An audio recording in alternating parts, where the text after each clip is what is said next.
What's going on, you guys? Welcome back to another episode of the Country Slicker YouTube channel. Today we are going to be talking a little bit about stomp grates on mini jet boats or jet boats in general. So this can be applied to the big 19, 20, 21 footers as well as any mini boats, the 10 footers, 12 footers, and so on. So really good upgrade, something you should know about for sure if you're considering building a boat.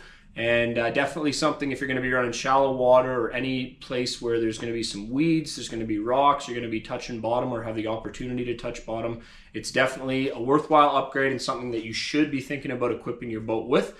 So we're going to hit our introduction really quick, and then we'll be right back to discuss all aspects of a stomp grate, what it does, why you need it, as well as where you can purchase them from, where they're going to come in handy on the river. So stay tuned, you guys. We'll be right back.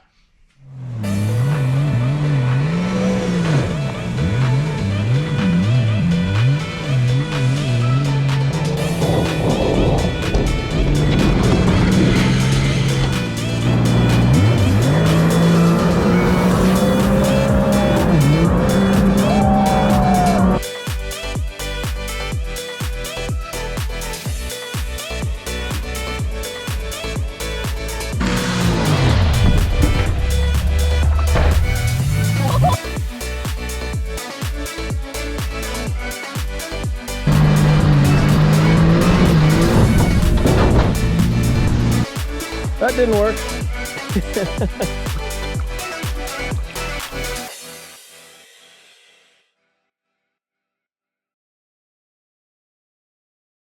Welcome back, you guys. Hope you enjoyed the introduction. So as you can see, we have been mini boating all over BC and Alberta so far, but there are tons and tons of spots where stomp grates come in really handy for us while we're on the river. So to discuss real quick what a stomp grate is. So essentially underneath your jet pump, you have an intake. Now this is where water gets sucked in and then propelled out the back of the boat. That's what creates your thrust, that's what gives you your steering, and that's where you need to always keep that intake clean so that whenever you're going over the water, if it's sucking up any debris that's in the water, any ice chunks, rocks, you can be garbage in there, whatever's flowing downriver, that has the opportunity to get sucked into your jet pump and therefore cause a loss of propulsion. So on most jet boats, you will have some sort of an intake grate. Now that's going to prevent any ingress of any of that debris we mentioned, and that prevents you from losing any of your thrust and allows you to have full power on your boat.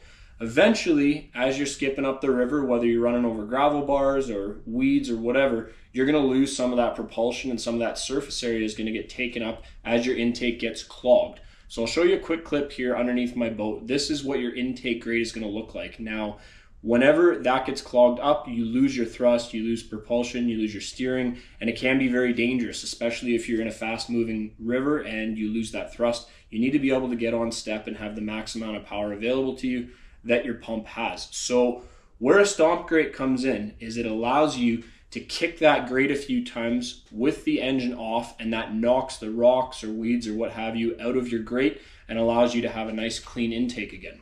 So as you can see here on this intake, you have welded bars. These vary a little bit depending on what manufacturer you go with, but definitely you're going to have different spacing in between there that allows the minimum amount of rocks to get sucked up and get into your impeller.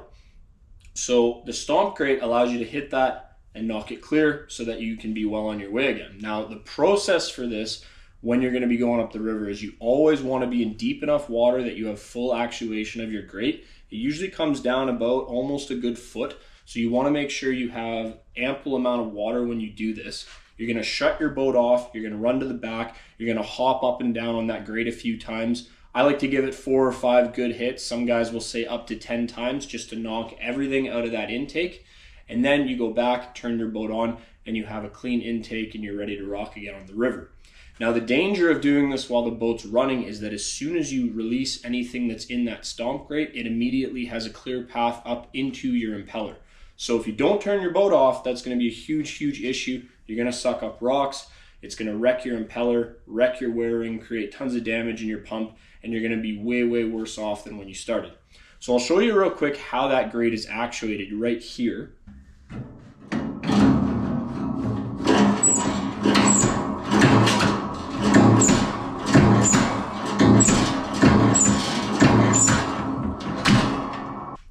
So as you can see, it's pretty simple. It's not rocket science. That is what the little step is at the back of your boat that you can see on so many of these jet boats, and that is exactly what it's for. It's just for keeping your intake clean, and as you're going over shallow water, you will be picking up pieces and parts of it.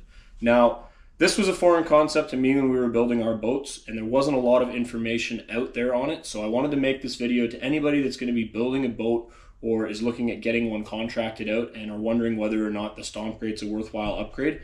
So for mini jet boats, you have tons of different options for an intake for your pump. So you can go with an RSR intake, you can go with a mini jet, you can go with, there's a couple other different manufacturers out there for sure that do this. Now we have a mini jet intake on this guy.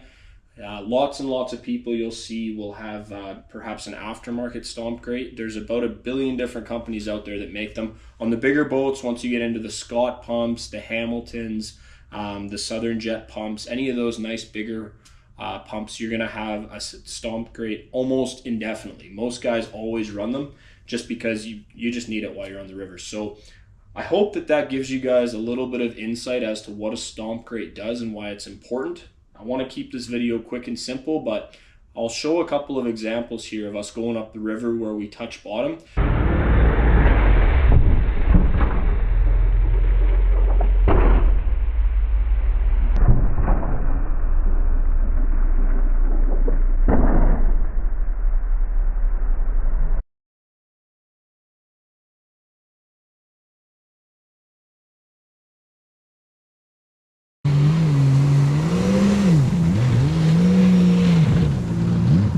And you can see here when we contact that patch of water where there is no more water or very little water, your intake is sucking so much. You have so much suction that's keeping the boat glued to the water that you are going to be sucking up that debris. And that's a very good example of a spot where after a few crossings like that, you are going to have to shut the boat off, give it a couple quick slaps, and get all those rocks out of there. So I hope this video was informative. I hope that gives you a little bit of an idea of what a Stomp Grate is for and why you should have one. There is another option as well when you're getting a Stomp Grate put in to get an air actuated Stomp Grate. Now what that basically does is instead of you having to run to the back of the boat and kick it manually, you can actually just hit a button and it's got a pneumatic airline hooked up with an onboard air compressor, and that'll knock the grate for you. Really nice upgrade.